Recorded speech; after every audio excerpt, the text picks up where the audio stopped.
സ്വാഭാവികമായിട്ടും ലെഫ്റ്റ് ഫ്രണ്ടിനെ സംബന്ധിച്ചിടത്തോളം ഒറ്റയ്ക്ക് നിൽക്കാനേ സാധിക്കുകയുള്ളൂ. പക്ഷേ കോൺഗ്രസ് കൂടി പോയാൽ എന്തായിരിക്കും സ്ഥിതി? കാരണം കഴിഞ്ഞ നിയമസഭാ തെരഞ്ഞെടുപ്പ് 2021 നിയമസഭാ തെരഞ്ഞെടുപ്പിൽ ഒരു സീറ്റ് പോലും നേടാനാകാതെ ചരിത്രത്തിലെ ഏറ്റവും ആഘാതമുള്ള പരാജയം ഏറ്റുവാങ്ങുകയായിരുന്നു CPM ചെയ്തത്. അതെ, ആ വിഷയം തന്നെ നമുക്ക് ഹസ്കറിൻ്റെ ഒരു മറുപടി തേടാമെന്ന് തോന്നുന്നു. പ്രിന്റുവിൽ നിന്നാണ് നമ്മൾ ആരംഭിച്ചത്, പ്രിന്റുവിലേക്ക് വരാം.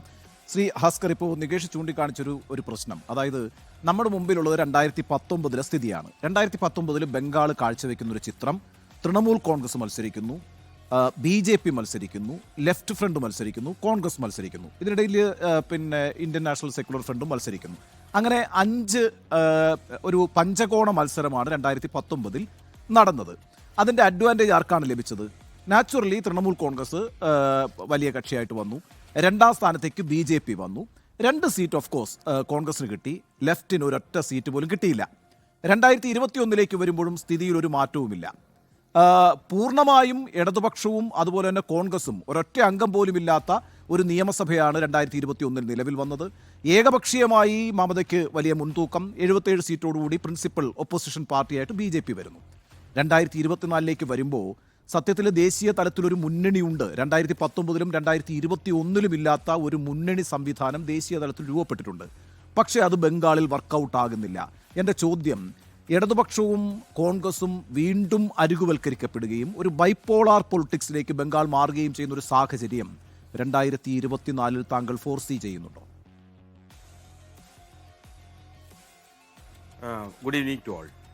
ഉണ്ണി, ഇതിൽ ഈ ചോദ്യത്തിൻ്റെ ഏറ്റവും വലിയ പശ്ചാത്തലം പരിശോധിക്കേണ്ടത് ഇന്ത്യയുടെ ചരിത്രപരമായിട്ടുള്ള സാഹചര്യം കൂടി വിലയിരുത്തി വേണം. ഇന്ത്യയുടെ സാംസ്കാരിക ചരിത്രം ഇക്കാര്യത്തിൽ ഒരു വലിയ തോതിൽ നമുക്ക് അന്വേഷിക്കേണ്ടതായിട്ടുണ്ട്. ബംഗാൾ എന്ന് പറയുന്നത് ഇന്ത്യയുടെ സാംസ്കാരിക ചരിത്രത്തിൻ്റെ അവിഭാജ്യ ഘടകമാണ്.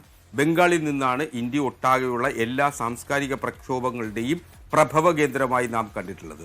സ്വാഭാവികമായും ഇന്ത്യ ഇന്നു നേരിടുന്ന ഏറ്റവും വലിയ രാഷ്ട്രീയ വെല്ലുവിളികളെ ഏറ്റവും സമർത്ഥമായി അപഗ്രഥിക്കുന്നതിനുള്ള ഒരു ഇച്ഛാശക്തി ബൗദ്ധികമായി ബംഗാളിലെ സാംസ്കാരിക നായകന്മാർക്കുണ്ട്. ആ സാംസ്കാരിക നായകന്മാർ അത്തരത്തിൽ പ്രതികരിച്ചു തുടങ്ങിയിട്ടുണ്ട് എന്നുള്ളതാണ് ഞാൻ കാണുന്നത്. അല്ല, ഈ ബൗദ്ധികമായ സൈദ്ധാന്തികമായ കാര്യങ്ങൾ വോട്ടായി മാറണമെങ്കിൽ അതിന് അനുകൂലമായ ഒരു പ്ലാറ്റ്ഫോം രൂപപ്പെടണം. ഇവിടെ ഇപ്പോൾ എല്ലാം വിച്ഛിന്നമാണ്. അതായത് ലെഫ്റ്റ് യാതൊരു കാരണവശാലും കോൺഗ്രസുമായി ഒരു സഖ്യത്തിലേക്ക് പോകില്ല എന്ന് നമുക്കറിയാം. കോൺഗ്രസും തൃണമൂൽ കോൺഗ്രസും ഒന്നിച്ചു വരികയാണെങ്കിൽ, ഞാനൊരു കണക്കൊന്ന് വെറുതെ പെട്ടെന്ന് പറഞ്ഞേക്കാം, ഒരു 7% വോട്ടുണ്ട് കോൺഗ്രസിന് അവിടെ, 43% വോട്ടുണ്ട് തൃണമൂൽ കോൺഗ്രസിന് ബംഗാളിൽ. അതായത് ഈ 43ഉം 7ഉം കൂടി ചേരുമ്പോൾ 50% വോട്ടാണ്. ഈ 50% വോട്ടെന്ന് പറഞ്ഞാൽ ഒരു കണക്ക് ഞാൻ തെക്കേ ഇന്ത്യയിൽ നിന്ന് പറഞ്ഞുതരാം. 28 സീറ്റുകളാണ് കർണാടകത്തിലുള്ളത്. കഴിഞ്ഞ തവണ 2019 51% BJP വോട്ട് നേടിയത്. അവിടെ എത്ര സീറ്റ് ലഭിച്ചതെന്നറിയാവോ? 25 സീറ്റ്. 25 സീറ്റ് BJP ഒറ്റയ്ക്ക് നേടുമ്പോൾ 3 സീറ്റുകളാണ് അപ്പുറത്തേക്ക് പോയത്. അതായത് 50% വോട്ടെന്ന് പറയുന്ന തൃണമൂൽ കോൺഗ്രസും ഒന്നിച്ചു വന്നാൽ കിട്ടുന്ന 50% വോട്ടെന്ന് പറഞ്ഞാൽ ഏതാണ്ട് 35നും 40നും ഇടയ്ക്ക് സീറ്റുകളാണ്. ആകെ അവിടെ 42 സീറ്റേ ഉള്ളൂ. കോൺഗ്രസിന് വലിയ നേട്ടവും പിന്നെ തൃണമൂൽ കോൺഗ്രസിന് വലിയ നേട്ടം ഉണ്ടാക്കാൻ പറ്റും, BJP നിലംപരിശാക്കാൻ പറ്റും. അങ്ങനെ ഒരു പ്ലാറ്റ്ഫോം രൂപപ്പെടാതെ സൈദ്ധാന്തികമായി, ബൗദ്ധികമായി, സാംസ്കാരികമായി ഒരു ചിന്ത രൂപപ്പെട്ടു വരുന്നു എന്ന് പറഞ്ഞിട്ട് കാര്യമുണ്ടോ? 2 മാസം കഴിഞ്ഞ ഇലക്ഷനാ. മാത്രമല്ല, ബംഗാളിനെ സംബന്ധിച്ചിടത്തോളം കേരളത്തെ പോലെ തന്നെ ഇത്തരം സാംസ്കാരിക ലോകത്തിൻ്റെ ഇടപെടലുകൾക്ക് ഒരു വളം നൽകുന്നൊരു ഭൂമിയാണ്. സ്വാഭാവികമായി ഇന്ത്യയുടെ രാഷ്ട്രീയത്തിൻ്റെ ദിശാബോധം നിർണ്ണയിക്കുന്നതിന് ബംഗാളിന് കഴിയുമെന്ന് തന്നെയാണ് ഞാൻ കരുതുന്നത്. ഈ മഞ്ഞൊക്കെ ഉരുകുന്നേ, ഈ മഞ്ഞ് ഉരുകിയതിനു ശേഷം കോൺഗ്രസും BJPയും CPMുമായി ഒരു സഖ്യമുണ്ടാക്കുന്നതിനുള്ള സാഹചര്യം ഉരുത്തിരിയുമെന്ന് തന്നെയാണ് ഞാൻ കരുതുന്നത്. കാരണം ഇപ്പോൾ ഉണ്ടായിരിക്കുന്ന ഏറ്റവും വലിയ പ്രശ്നം 3.5 പതിറ്റാണ്ട് കാലത്തെ ഇടതുപക്ഷ ഭരണത്തെ താരതമ്യം ചെയ്തുകൊണ്ട് ജനങ്ങൾ അവിടെ ചിന്തിച്ചു തുടങ്ങി. ആ ജനങ്ങളുടെ ചിന്തകളിൽ നിന്ന് സ്വാഭാവികമായി മമതയ്ക്കെതിരെ ഒരു ഭരണവിരുദ്ധ വികാരം ഉണ്ടാകുന്നു.